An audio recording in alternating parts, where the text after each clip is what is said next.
कांग्रेस विधायक रवि जोशी ने गुरुवार को कलेक्टर से मुलाकात के बाद पत्रकारों से चर्चा करते हुए विभिन्न मुद्दों पर शासन प्रशासन के रवैये पर नाराजगी जताते हुए प्रदेश सरकार पर निशाना साधा है।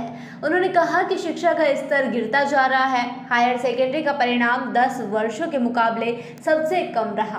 पूरे प्रदेश में भ्रष्टाचार चरम पर है। जल जीवन मिशन, तालाब निर्माण, सीवरेज, जल आवर्धन, खरगोन उद्वहन जैसी करोड़ों रुपए लागत की महती योजनाएं भ्रष्टाचार की भेंट चढ़कर लंबे समय से अधूरी पड़ी है।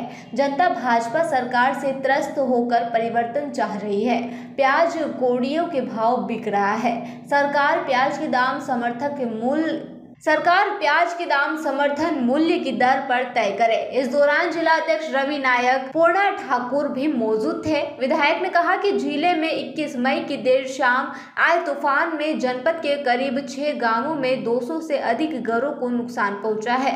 सरकारी आकलन अलग हो सकता है। 100 से अधिक बिजली पोल गिरे हैं। 5 दिन बाद भी प्रशासन ने इन गांवों तक आर्थिक मदद नहीं पहुंचाई है।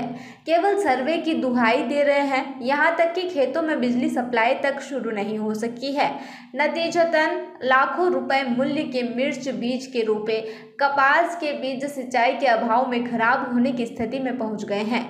ड्रिप को भी नुकसान पहुंचा है। आर्थिक मदद नहीं पहुंचने से आर्थिक रूप से कमजोर कई लोग खुले आसमान में भीषण गर्मी के दौर में पेड़ों के नीचे रहने को मजबूर हैं। भ्रष्टाचार को लेकर आपने कलेक्टर से मुलाकात नहीं की? भ्रष्टाचार पूरे प्रदेश में चरम सीमा पे। कर्नाटक में 40% की सरकार थी जो 40% लेती थी। मध्य प्रदेश में तो कई मामलों में 100% भ्रष्टाचार हो रहा है। निमाड़ के अंदर, खरगोन जिले के अंदर जितने तालाब बने उन तालाबों की जांच करेंगे तो कई तालाब तो ऐसे निकलेंगे जो गायब ही है, केवल कागज पे बन गए और लाखों और करोड़ों रुपए निकल गए। ऐसी कई योजनाएं हैं। जल जीवन मिशन का काम चल रहा है, जो मापदंड है विभाग के उसके अनुसार काम नहीं हो रहा है।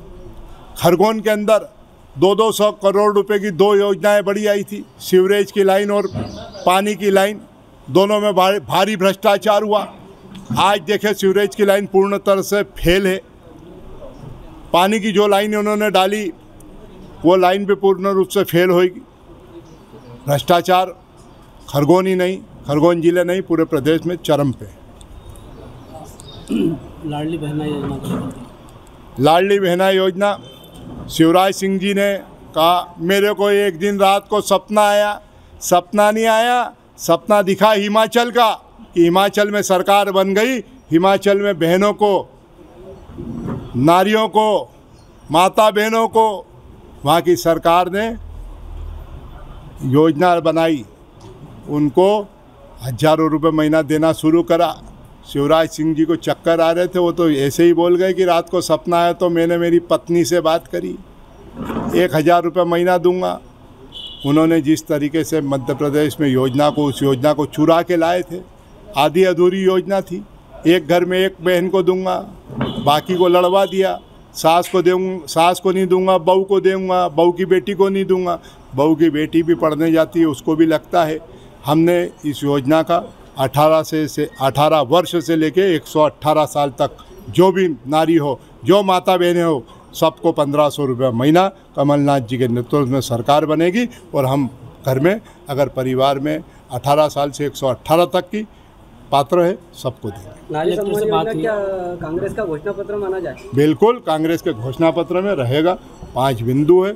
100 यूनिट बिजली फ्री, बाकी की 200 यूनिट बिजली हाफ, इस तरीके से 300 यूनिट की हम लोगों को राहत देंगे। कलेक्टर से किन मुद्दों पर? कलेक्टर साहब से जिन मुद्दों पे बात हुई, प्याज को लेके हुई। किसान खरगोन का आज अपनी फसल 1 से 1.5 रुपये किलो में बेचने पर मजबूर हो रहा है, तो मैंने कलेक्टर साहब से निवेदन करा, मुख्यमंत्री के नाम पत्र दिया कि इसको तत्काल समर्थन मूल्य घोषित किया जाए और किसानों को राहत दी जाए। टमाटर जैसी फसल भी 2-2 रुपये किलो बेचने को मजबूर हो रहा है। खरगोन के अंदर जिन लोगों को इरिगेशन के योजनाओं में जो गांव रह गए, जो किसान रह गए, उनकी ज़मीनों को जोड़ा जाए, उनको लिफ्ट इरिगेशन में उन गाँव को जोड़ा जाए।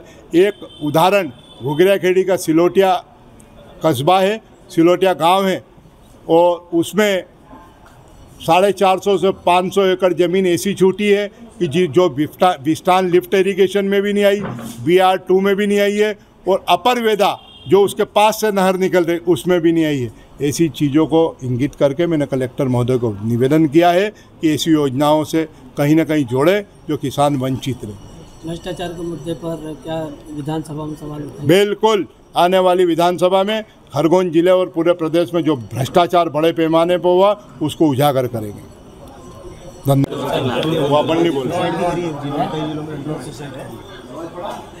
12वीं का जो परीक्षा परिणाम आया उसमें चिंताजनक परिणाम है और कई बच्चों ने सुसाइड भी किया। 12वीं के जो रिजल्ट आए पिछले 9-10 वर्षों में अखबारों में आज पढ़ने को मिला कि सबसे खराब रिजल्ट 9-10 साल में इस वर्ष आए।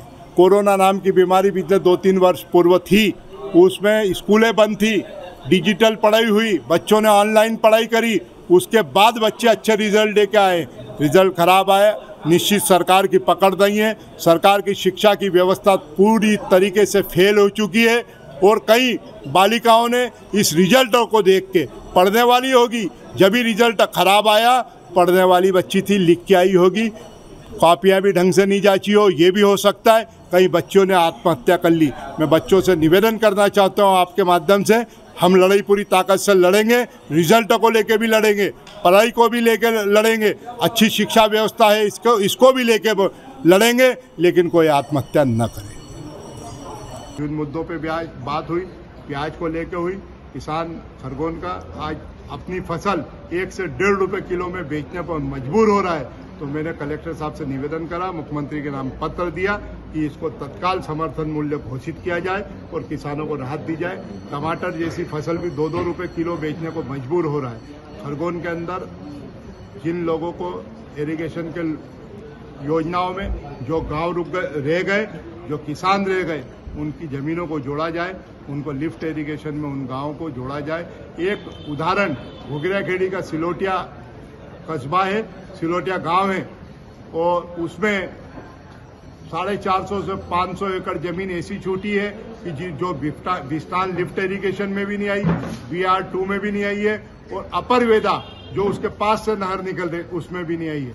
ऐसी चीज़ों को इंगित करके मैंने कलेक्टर महोदय को निवेदन किया है कि ऐसी योजनाओं से कहीं न कहीं जोड़े जो किसान वंचित हैं। खरगोन से अबरार पठान की ये रिपोर्ट।